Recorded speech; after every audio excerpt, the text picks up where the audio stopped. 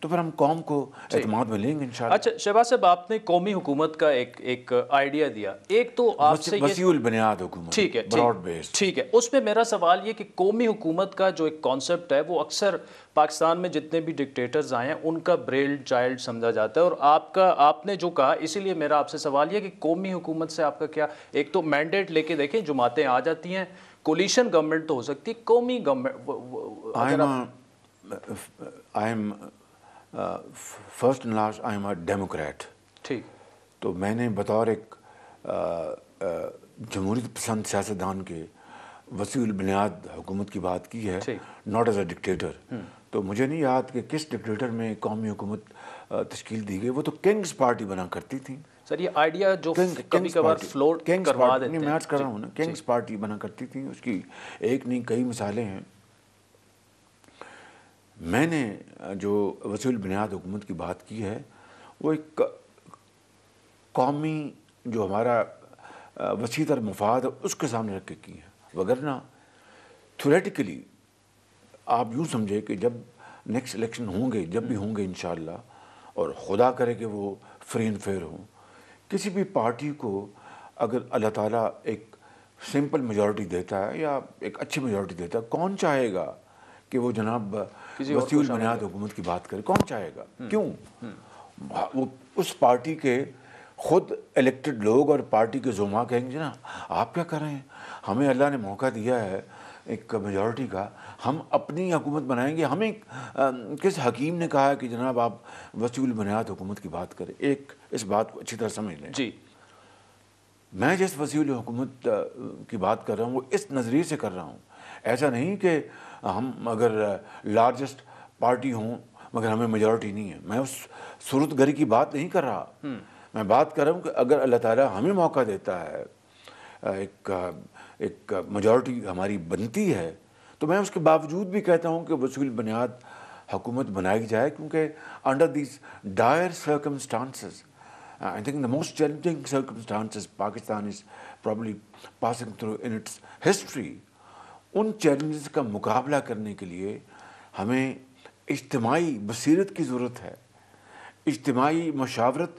اور کاوش کی ضرورت ہے۔ سر اس میں تو پی ٹی آئی بھی شامل ہونی چاہیے نا، minus Imran Khan P T I, ہاں تو یہ وسیع سن لیں نا، پی ٹی آئی کے وہ لوگ جن کا ضمیر جاگ جاتا ہے وہ ریوولٹ کرتے ہیں، کہتے ہیں کہ ہمیں پی ٹی آئی کا ہمیں ٹکٹ نہیں چاہیے، ہم انڈیپینڈنٹ لڑیں گے، تو دیکھا جائے گا۔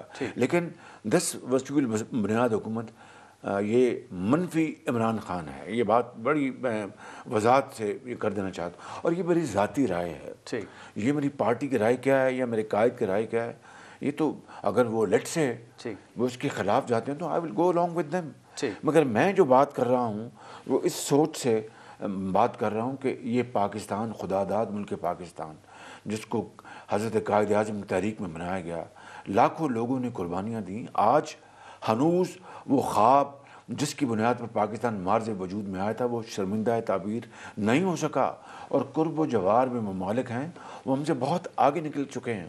It's a very painful situation. نہیں اچھا، آپ نے تو کیا ہم نہیں چاہیں گے کہ ہم فیصلہ کریں اور اٹھ کھڑے ہوں اور کہیں کہ نہیں، ہم ہر چیز کر گزریں گے، ہر قربانی دیں گے، ہم پاکستان کو اس کا مقام دلوائیں گے شبانہ روز محنت کر کے، اور پاکستان کو اس خطے میں نہیں بلکہ اقوام عالم میں اس کا حصہ دلوائیں گے، اور جب تک نہیں دلوا لیتے ہیں ہم انتھک محنت کریں گے، اور پھر every thing is possible, nothing is impossible, it is difficult but not impossible۔ ٹھیک، اچھا مجھے شہباز شریف صاحب بریک پہ جانا ہے، لیکن بریک پہ جانے سے پہلے بڑا امپورٹنٹ سوال کہ خان صاحب آج کل جلسوں میں ریپیٹڈلی آپ پر کرپشن کے الزامات بار بار یہ لگا رہے ہیں، مختلف ناموں سے بھی پکار رہے ہیں، کبھی کوئی ہزاروں کی ٹیٹیز اور پاپڑ والا اور چپڑاسی اور وہ پورا سارا، اور پھر ساتھ میں کہہ رہے ہیں کہ مورلی سپیکنگ آپ کیسے پرائم منسٹر بن سکتے ہیں، آپ وہ چور ڈاکو دوبارہ سے واپس آ رہے ہیں۔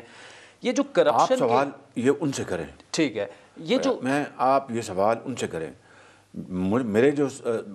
میرے حیثیت سے جو آپ سوال کر رہے ہیں مجھ سے، اس کا جواب تو آپ کو عدالتوں کے فیصلے سے مل رہا ہے، چاہے وہ ہائی کورٹ کی فل بینچ کی بیل ڈیسیژنز ہیں، یا سپریم کورٹ کے فارمر چیف جسٹس کے جو بینچ بنا تھا ان کے فیصلے ہیں.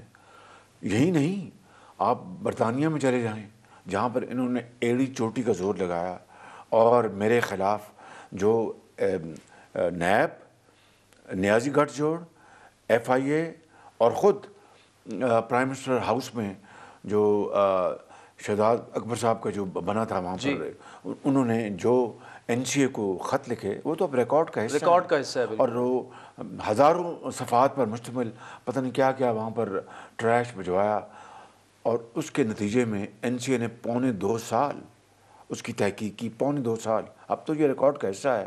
پھر فائنلی برطانیہ کی عدالت میں جا کے کہا کہ ہم اس انویسٹیگیشن کو ڈراپ کر رہے ہیں, ہمیں اس میں سے کچھ نہیں ملا.